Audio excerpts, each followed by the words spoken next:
This is a special presentation for the Bleav in Pro Wrestling podcast. Here's Rick Ucchino on the Bleav Podcast Network. Hey there, what is going on, everyone? Rick Ucchino here for the Bleav in Pro Wrestling podcast channel and the Bleav in Pro Wrestling podcast YouTube channel. Thank you for tuning in to my conversation here with Jimmy Wang Yang, his first one after his most recent stint with WWE. Over 30 minutes worth of conversation here with us chatting about his time with WWE as a producer, why it didn't work out this time around, why he got the excuse that he's heard before, but this time around, he believes it. Also talked about the Seth Rollins fan tackle incident that happened on Monday Night Raw with Jimmy Yang front and center as they were taking the fan out of the arena there in New York. Also talked about his daughter, Jazzy Yang, and how he has just become a really big fan of hers now that she has started her pro wrestling career. A lot of great stuff in this interview, and it would not be made possible without our friends at Bet Online. Football season may be over. Very sad ending for my Cincinnati Bengals, but basketball season is in full steam, both pro and college hoops. March Madness right around the corner. Bearcats won't be in it, but still, you can have some fun from all of the latest odds, totals, player performance props to where the next coach fired is going to land. Bet Online is your number one spot for all sports betting needs. Head on over to the website. Use your mobile devices to sign up today. Receive your 50% welcome bonus on your first deposit. Just use our promo code Bleav to get started. That is BLEAV, and it is not just basketball. BetOnline is your source for hockey, boxing, UFC odds. It's the best in the business, from sports right down to your favorite Vegas casino games. BetOnline, your number one online wagering destination. Fastest and easiest way to wager on all your favorite sports and play your favorite games. BetOnline, where the game starts. Before we get rolling with Jimmy here, please do me a favor, mash the thumbs up button. Really helps drive up our audience the more that you engage with the shows here on the Bleav in Pro Wrestling podcast YouTube channel. Also, go ahead, hit that subscribe button. And oh, by the way, you still got time, guys. If you go to my my Twitter page at Rick Ucchino, RICKUCCHINO. Check out the pinned tweet. Follow the instructions there. You have a chance to win $50. And if by some miracle, possibly even $100 to shop AEW ahead of Revolution this weekend. So please make sure to check out my Twitter page, follow the instructions on the pinned tweet, and you are good to go. And without further ado, here's my conversation with former WWE producer Jimmy Wang Yang. What is going on, everyone? Rick Ucchino here for the Bleav in Pro Wrestling podcast, here with a guy you know, a guy you love, a guy who should have been number 30 in the Royal Rumble this year, if you ask me. Former WWE, WCW Cruiserweight, former WWE producer. We're going to get into all of that. Jimmy Wang Yang, how are we doing, good sir? Howdy, man. Howdy, Richard Ucchino. Oh, God. Richard. All right, we may have to dive into my brief wrestling career at some point. Full disclosure, Jimmy and I have worked together in the past. He's a really good guy. And, of course, when he leaves Cincinnati, all of a sudden the Bengals get good. So maybe I should thank you. Hey, but also the Braves won the World Series, Georgia Bulldogs won the national championship, and the Bengals almost won the Super Bowl. So yeah, so you were good luck for Atlanta when you moved down there, and Renee Paquette was good luck for Cincinnati when she moved, over here. So but if I was in Cincinnati, we would have won the Super Bowl. So damn, you're right. You're right, man. Wherever I go. Jimmy Yang. Winners follow Jimmy Yang. Yeah. But there's a lot we got to get into, man. And obviously your daughter Jazzy is killing it on the independent scene. She had a great spot at NWA Empower, which I want to get into as well.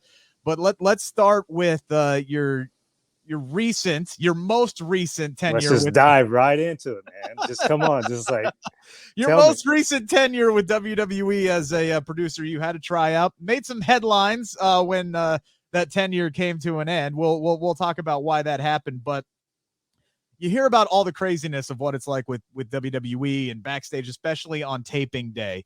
So you get this gig as a producer, you're wearing the suit to work, and you're probably there all dang day. Kind of take us into the life of a WWE producer, especially on taping day. When you guys the script may change 800 million times and you may not even know what the heck is happening until the show might be starting. So kind of like take us through that craziness. Is it as chaotic as the rumor suggests that it is? First, it's just a horrible job. It's horrible, man. Like, it's unbelievable. Like, WWE paid me good amount of money to travel. They made me stay in 5-star hotels, and I got to help produce Raw and SmackDown. Those bastards. Man, it was like, I hope you get it and other people get it. I'm being sarcastic when I say that. Being a WWE producer is not a bad job if you can handle the pressure and the intensity of working with WWE. This last run was my 4th time, so like I'm kind of used to the WWE system, so it wasn't hard to me. Like, wrestling TV days, always long days. That's how the wrestling business is. It's always crazy, and and it's like a lot of pressure and a lot of stuff that goes on that day. But that's what I love about WWE, like the pressure, the intensity, the craziness, everything, and those moments that you're on that headset and there's so much going on. Like, that's the first time I really got nervous since I was wrestling. Like, it was like so intense. You got Vince in your ear, you got Kevin Dunn in your other ear, you got a million things going on. But that's what I actually enjoyed it, and I wish it would have lasted longer, but circumstance, things didn't work out, so at this time, so that's kind of how I feel about that. I was gonna say, because I was a little surprised when that ended, because you do have a great mind for the business, obviously, and there's probably a lot of young guys in the backstage who maybe got to come up and talk to you. I know Mansoor was a guy who wanted to meet you and work with you for a while. Did he get to finally meet you and chat with you up a little bit when you got there? Yeah, Mansoor and like all the talents, I kind of, different generations, but like, a lot of those guys, was watching me when they were getting into the wrestling. Yeah. And like all the talent there, all open, open, like they love, Mansoor was there and he came up and gave me a big hug and said, "Oh, I love Jimmy Wang." And all the other talents was kind of, it was like, they accepted me pretty awesome, I guess, pretty quick. And there were some guys that, are still there that were when you were first coming up. I know Bobby Lashley, was one of those guys that you were out on the road with when he first got started. Now he's crushing it, best as he's ever been. So, I mean, it had to be kind of almost like a weird sensation, I would guess, knowing that there's a lot of young guys who grew up watching you, but still there was a lot of your former colleagues that you're now, back and working with, so just, was that kind of a weird experience, or was it just like, bam, I'm back on the road, I'm back in the E, and I'm one of the boys again?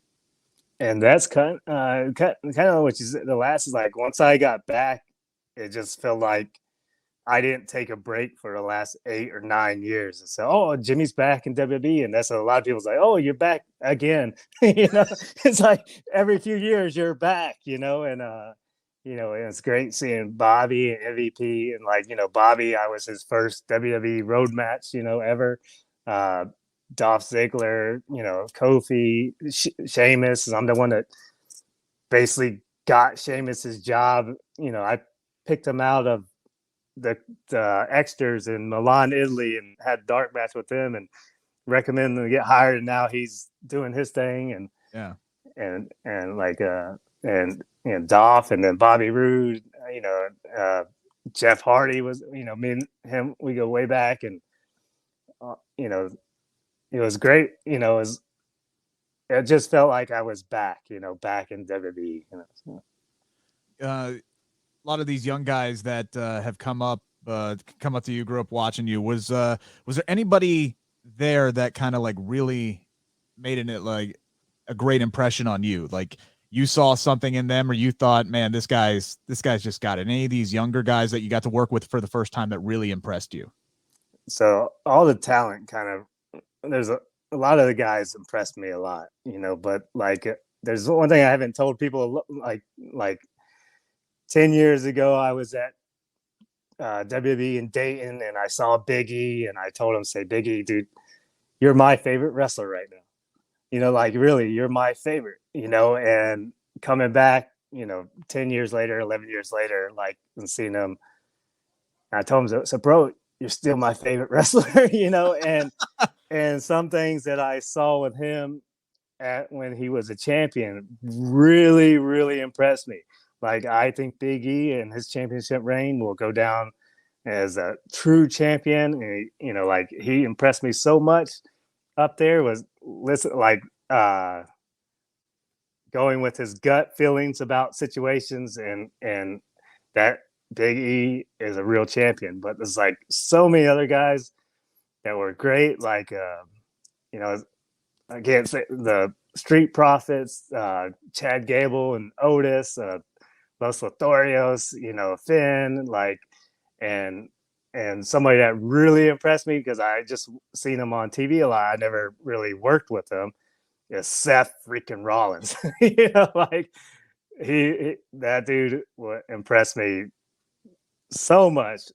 Him on even on spontaneous thing and character, wrestling, everything. But it was not just him. Everybody was, not everybody, but a lot of talents were really impressive. We'll get to Seth Rollins in a minute. I want to go back to Big E. I agree with you that he impressed me as WWE champion, not just because of what he's done in the ring, right, or on the microphone, because I think a lot of us saw that star power in him and knew if he just got the booking, he would be a great WWE champion. But for me, man, like, he was a tremendous ambassador to the company. That guy was everywhere, and he was a star everywhere he went, whether it was, Fox Game Day, whether it was, heck, even just this past weekend driving the IndyCar at the Daytona 500 or whatever it was. He was on boxing intros and award shows and everything like that. And I'm just sitting here and I'm going, okay, he's killing it on the mic. He's killing it in the ring. He's a fantastic ambassador for the company. Now he's back on SmackDown in the New Day away from the title. Like, what happened? Yeah, but that's the thing. Even when you just talking about that stuff, all the stuff you just talked about, all the stuff that's in front of the camera and in front of the people, and all those events, like what impressed me most about Big E was what he did behind the curtain, backstage, and how he treated people, and how he's when the cameras, like in situations, and the respect that he has, and like that's what makes him, or in my opinion, a real champion. It's not the stuff that you saw like everybody else sees, all the NASCAR and the boxing and everything like that. When you sit down with this dude and see how he treats the catering worker or the janitor or anybody, everybody, like he has true character and he has great instincts and has a great heart. And I think he'll go down as a real champion in history. And hopefully, he gets another run on top, because I think he does deserve it. And I've had the pleasure, absolute pleasure, of interviewing a couple of times in person. And yeah, he just does come off as this genuine, lovable human being. I mean, I got to talk to him right after he won the Money in the Bank briefcase, and he's like, "Here, hold the briefcase and take a picture of this." He's just a really, really good dude. And I was glad to see him get that moment, and hopefully he gets that moment back again one day, because again, I'd love to know how he nails everything, and then now he's kind of back with the New Day, and I don't know. I just don't know what happened there, to be completely honest with you. But maybe, never say never, right? It's WWE. Maybe he'll get back there one day. You brought up Seth freaking Rollins. I brought up Chaos. Got to talk about what happened that night when Seth Rollins is walking back, and you get this crazy ass fan who just comes sprinting around the corner, somehow past security, up full speed, and gives him the Goldberg shoulder tackle down to the ground. And then all of a sudden, within seconds, man, you're seeing security running out. You're seeing all the suits running out, and they're dogpiling on this guy, and they're pulling him out. Then all of a sudden, I see on the screen, there's Jimmy Yang right there at the tail end, just kind of controlling everything, like pushing the crowd along. What was that night like, man? That was just pure insanity. Yeah, it was crazy, and really, like that's my wrestling instincts. Like I was the next match. I was a producer for the next match. And we're watching Seth's match and all that stuff, and so I'm about to be up on the headset, so I'm sitting there, and Billy Kidman is in Briscoe's spot in the gorilla position. So basically, he sees it all. He sees everything. He has all the monitors and sees everything. And all I heard was Seth got attacked, and I see Billy take off, and just wrestler instinct is like, okay, let's go take, we got each other's back, and somebody, I heard Seth got attacked, Billy goes, I go, and we just go in there to just make sure Seth's okay. Right, obviously. So, my mindset running out there, luckily Billy and Adam Pearce got there before me, because it would have been, I would have spider monkeyed that dude and whatever. So you got there just like a little late. You're just kind of standing there like I could tell you wanted a piece, but like, man, you just got there a little too late, which might have been good news for that guy. No, but then they were bringing them a straight shot to me, and I things go in your mind so fast in that situation. I had the idea to go straight down the middle on that dude, but like now you think cameras and all this stuff. I know probably the internet would have loved me if I knocked that dude out. Was kind of a clean shot, like his hands behind his back, but like I think I texted you the next morning, like, dude, you had a clean shot. I'm telling you, and that went through my mind, and like that quick second, it's like, do I drop this dude? And it was like, and then it just.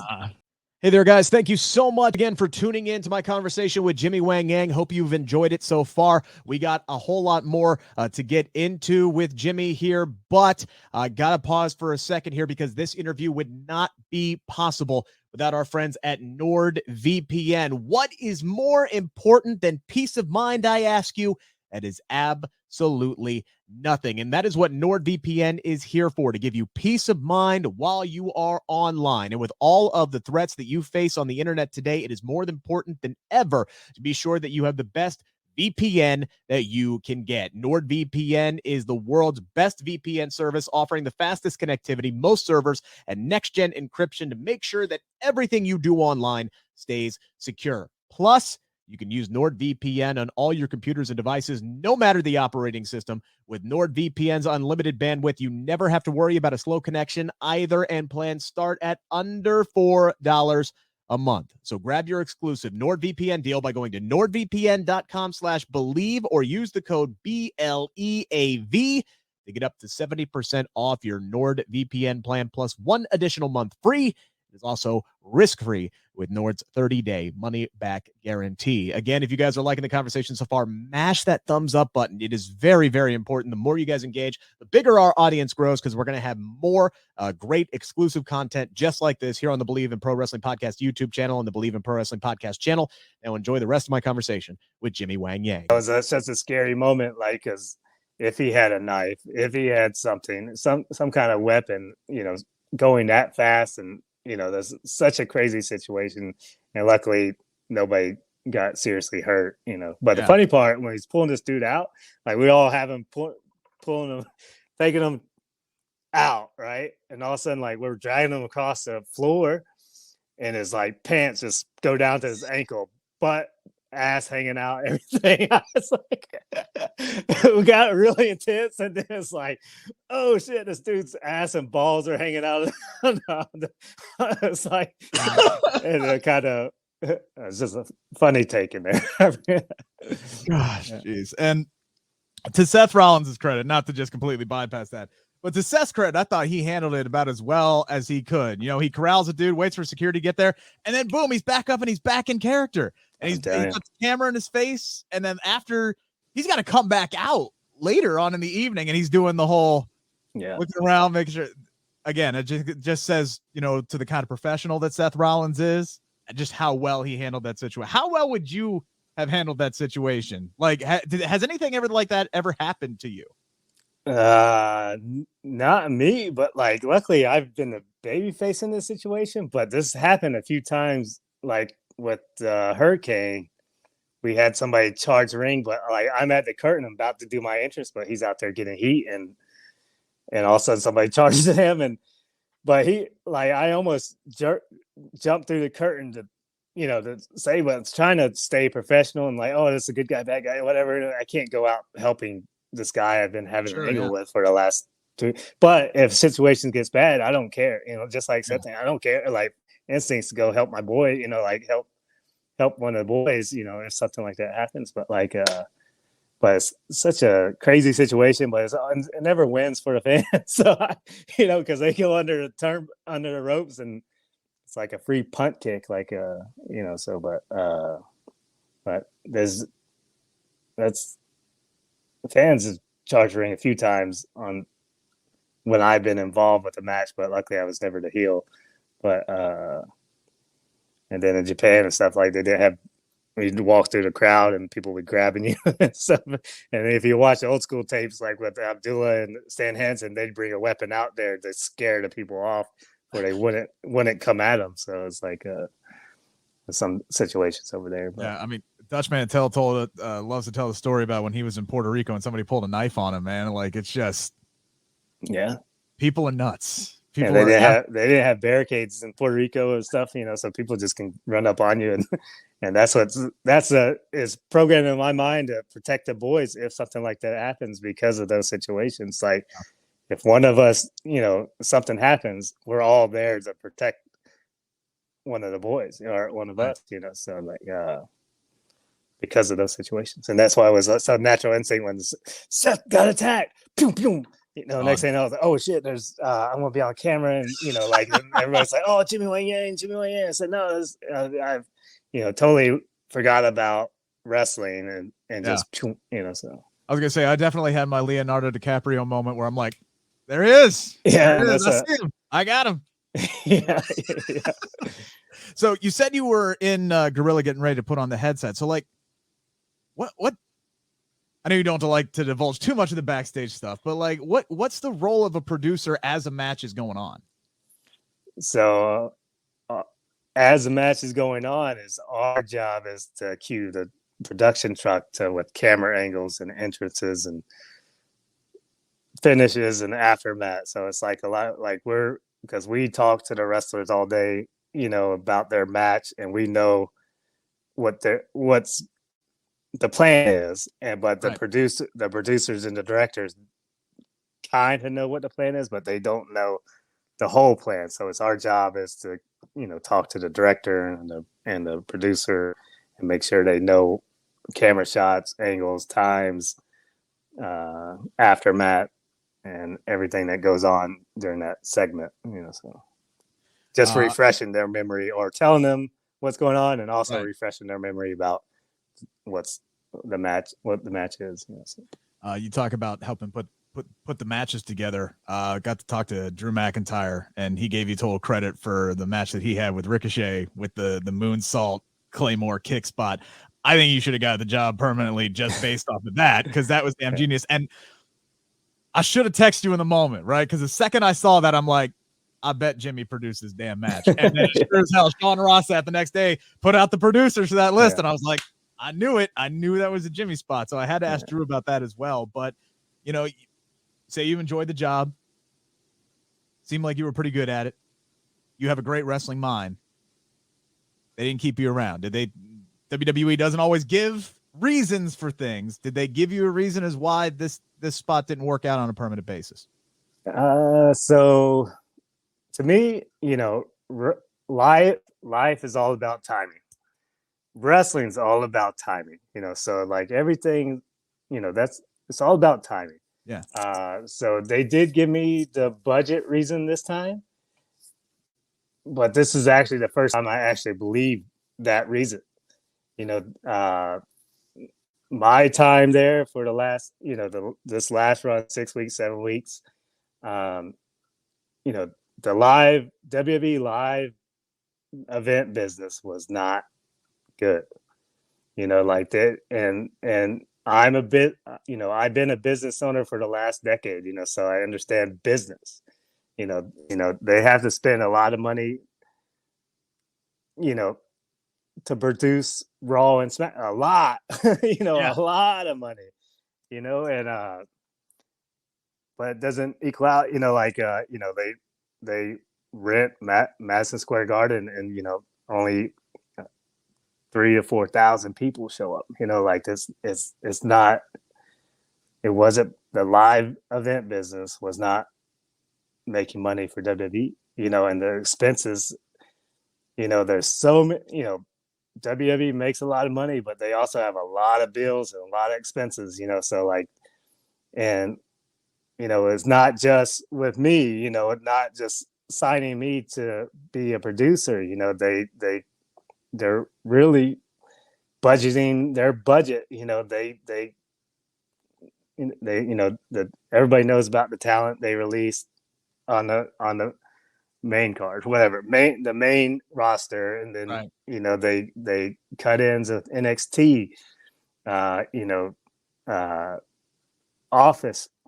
They're moving their office, and they're cutting office staff. They're cutting, like that. They're really, budgeting their budget, and to me, when I saw, that's why I didn't take it too hard. I've been a business owner looking. It's like, yeah, how in the world, like they I don't even know how they produce all this stuff, because 3,000-4,000 people attendance in a 20,000 seat arena. They're not making money. There's no way they're making. Right. And you're talking about, it's not just your pay either. Like, you're on the road, you're traveling with you, they're putting you up in like these expensive hotels and stuff like that. The nicest hotels. I'm like, I tell you, it's ridiculous. I'm like, I'm fine with a Red Roof Inn. Seriously, like, I don't need, whatever. But that's just my expense. They got so many employees. They get, I want you to do your research as a wrestling journalist. How much does it cost to run a Raw and a SmackDown in a week? So like the expenses with travel and catering, there's so much, but the live events wasn't bringing in, I guess, house money or, sure. Live,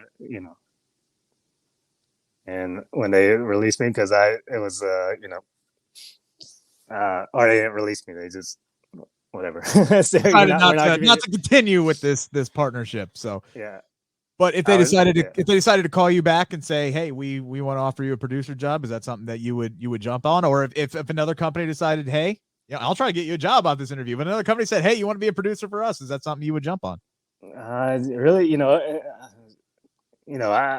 really, I have one condition on a lot of things. It's like, but wrestling is like, I love wrestling, but like really my involvement now is just because of my daughter, Jazzy Yang. So it's like, okay, whatever situation comes out, the first question I'm going to ask is say, hey, can my daughter come with me? So right. It's, but it's, yeah, go ahead. Well, I never say no to anything, like it's never say never, whatever they call it, probably, offer me a lot of money again. I was like, yeah, sure, I'll go do it. I mean, you can't. I mean, if the money's good, you can't turn it down. I wouldn't turn it down either. But I get paid just to do wrestling is, that's, and this thing, wrestling to me, and that's what there was narrative that I quit because it was too hard or anything like that. It's like, wrestling is not hard. Like running a party bus company during a pandemic, that's kind of hard. Like, nobody can't do anything, whatever. And then I know this, or you don't know this, but like, the business I'm talking about. So during that pandemic, when my party bus business crashed, I went and worked at AK Steel in Middletown, Ohio, steel mill that has lava everywhere. I had to hit my clock at 5:15 every morning to go to this insane steel mill and basically break my back for 10 hours and come home. I could barely walk. I said, that's hard work. Wrestling's not hard work. It's like, that's, dude, when I lost the first time I got laid off in radio, which is my full-time gig, I didn't want to go on government assistance, and I ended up getting a job just to keep working at a granite installation company. I do not take a day as a podcaster, as a wrestling journalist, as a radio broadcaster. I do not take a single day for granted. I was there for a damn week before I got offered the job at 700 WLW, and I'm like, oh, thank God I can get out of here. I have never quit a job so fast in my entire life. I ain't you. I'll quit stuff, but I didn't quit that bad. And look, man, talk about wrestling being you got me to do a match. There is nothing that you can't accomplish. Right? That's true. You brought my 250-pound, at the time anyway, 250-pound radio producer ass into a wrestling ring out of the kindness of your heart, because you called me up and said, hey, you don't know shit about wrestling. I want to teach you about wrestling. And you brought me in there, and for what I thought was going to be like a 1 or 2 week thing, you trained me for an entire year plus. Why did you do that? I've always wanted to ask you why. You called me up out of the blue. So I want to teach you business. Yeah. So that's I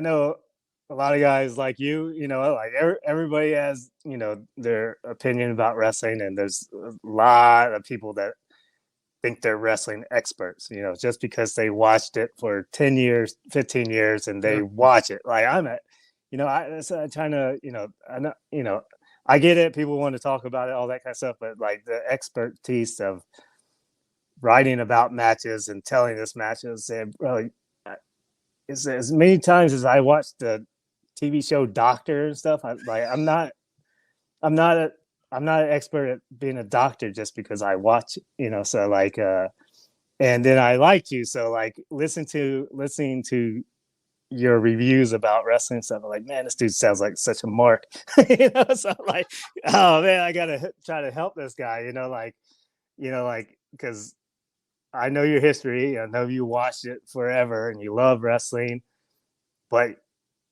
until you take a bump or have a match, your opinion really don't mean shit. Don't mean shit, and then and that's why I wanted you to be more legit and actually learn this business. I gave you opportunity, but you're the one that did it, you jumped on it and you trained for a year and you actually have a match. And that makes, to me, in my eyes, makes you a lot more qualified than what's the 5-star guy, whatever.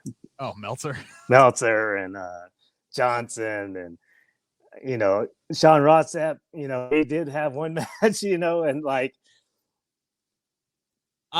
Sean has my seal of approval. I think he's the best going today, and he's the guy breaking all the news, and he has been in matches before. He, much like myself now, has dealt with back problems, which is why I'm not still in the ring. I definitely had plans, by the way. Never had plans of getting into the indie scene or anything like that until I started training with you. And then I'm like, you know what? I'm in pretty good shape now. I think I could do this. Then all of a sudden, one day I woke up and my back was like, you are 33 years old. Yeah. You started doing this.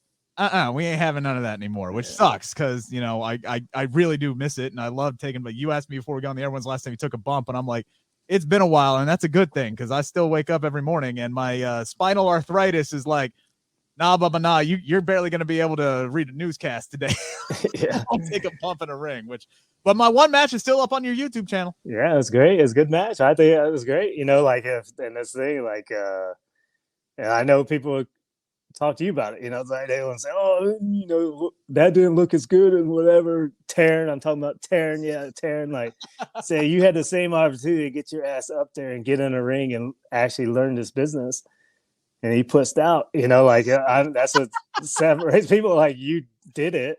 You actually did it. I know you now, kind of how hard it is. Yeah. But the training I did for you guys was not as hard as a power plant or the All Japan Dojo, and how much stuff sacrifices and how my body feels after 23 years of wrestling. compared to 2 years, and you got guys like, oh, those guys suck and whatever. That's 3 stars to 2 stars, and like you don't know how hard it is to do this.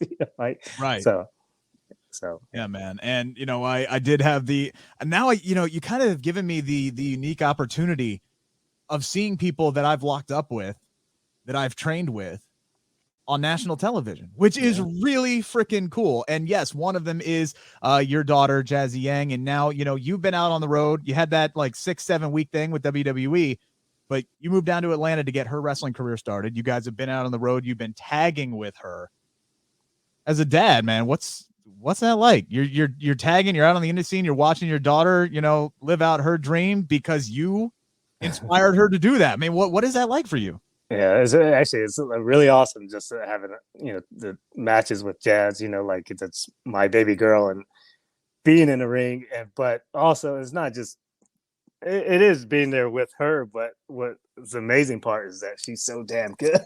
Like that's like, oh, like I'm sitting there on the outside or wherever, and I start becoming a fan and watching. I was like, holy, like there's stuff, easy training, the stuff that I could teach a radio announcer. But actually, just kidding.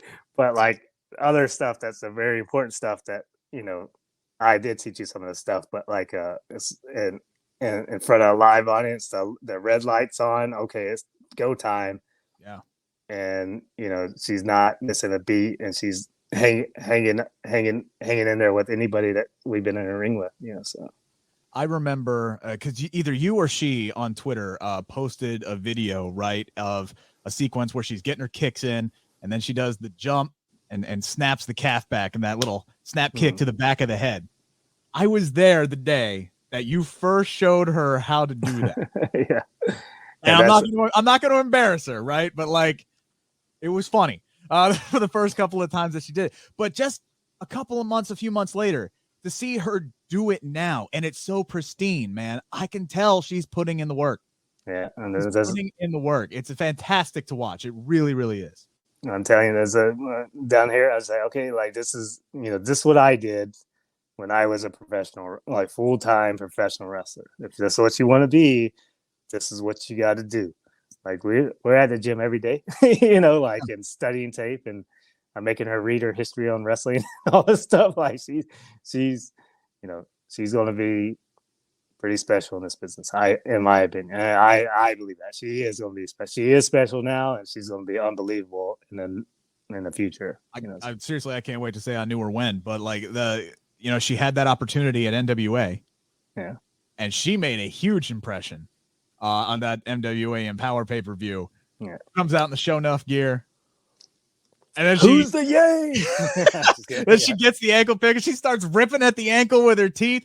That was your idea, right? Like that had to be. I think it was it was her idea. Like really? Like the character development and character studying. Like I've watched that movie a million times. So but she likes it, and it's her favorite movie too. We watch it, and she's watching, and like. And she's seen Show Enough do it in the movie theater. Say, oh, that'd be a great heel spot. I was like, and it was, dude. I'm sitting in this exact chair watching that moment happen. And when she did that, I jumped out of my chair. I was so damn excited to watch that happen. And mostly it's like, cause like you meet her in person and she's kind of like a lot like you. She's very quiet, very reserved, very respectful young lady. And then all of a sudden she gets out, the red light's on, and it's like time to go to work. Man, yeah. And it's so night and day, and it's so great to see. Just as somebody who trained with her, and then you're her dad, but you're also her trainer, right? So you're seeing, you have two different sides of this. You see your daughter now out in the Indies on NWA, another young lady that you helped train, Ari Alexander, is now getting shots at AEW. She's been on Dark Elevation the last couple of weeks. What's that like for you as a trainer now to see your students up and coming and getting these shots on national television? Yeah, I love it. It's a great like that's that's a great job being trainer, producer, coach, and like my new highs is seeing them. I've had my highs, like it's just, but seeing like I'm like that. I know I'm the dad living through my kid, but Sure, it's yeah, like is also with Ari and also with everybody that I've trained. I'm watching them, and when they do good, it makes me happy, and and that's my new enjoyment is seeing. It's like giving back. I'm trying to think if this makes sense. Like giving back to the business, like in passing it on to them, and then seeing them do it, and it brings me great joy seeing the people I helped or trained or anything doing well. So I'm sorry I couldn't get to that level for you. I just like you're a bit, but the thing is, the success is at different levels. Yeah. It's like, to me, I was like, let me see if I can get Richard Ucchino through a whole match. And that was my, I have goals with different students or different, like, okay, this person. So I know you're not trying to be a full-time professional wrestler, but can we get one match out of you? One really good match. And Dirty Dutch Mantel's like, yeah, that was a great match. I know. So I was like, I could not believe it. I could not believe when he gave his seal approval for that. That was just absolutely insane. And that just goes to show you what a great teacher you are. And you see what and you really are. If you ever get a chance to train with this man, or at least get any kind of advice from this man, please take it. Trust me on this. He got me through a match. You can watch it on his YouTube channel. All right.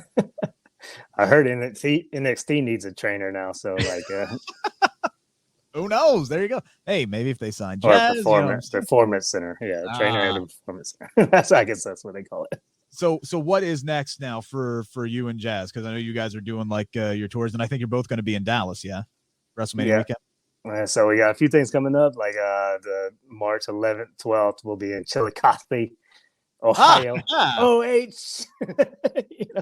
About an hour and a half drive for me. Yeah. So we got a signing there for Big Time Wrestling. Then we'll be at WrestleCon with the Hybrid School of Wrestling.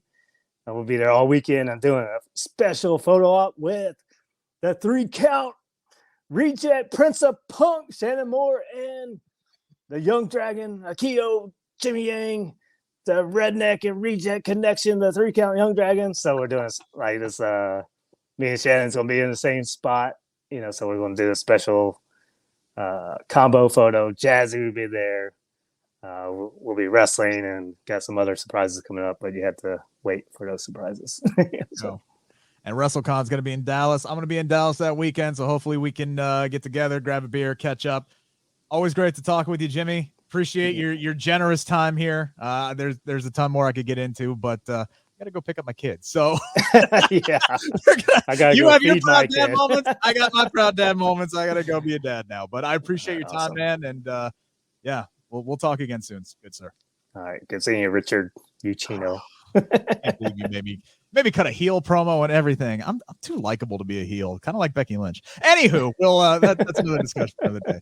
Appreciate you guys. You have been watching this interview with Jimmy Wang Yang, the great Jimmy Wang Yang, the 2023 Royal Rumble winner. Jimmy, it's got to happen, please. It's got to happen one day.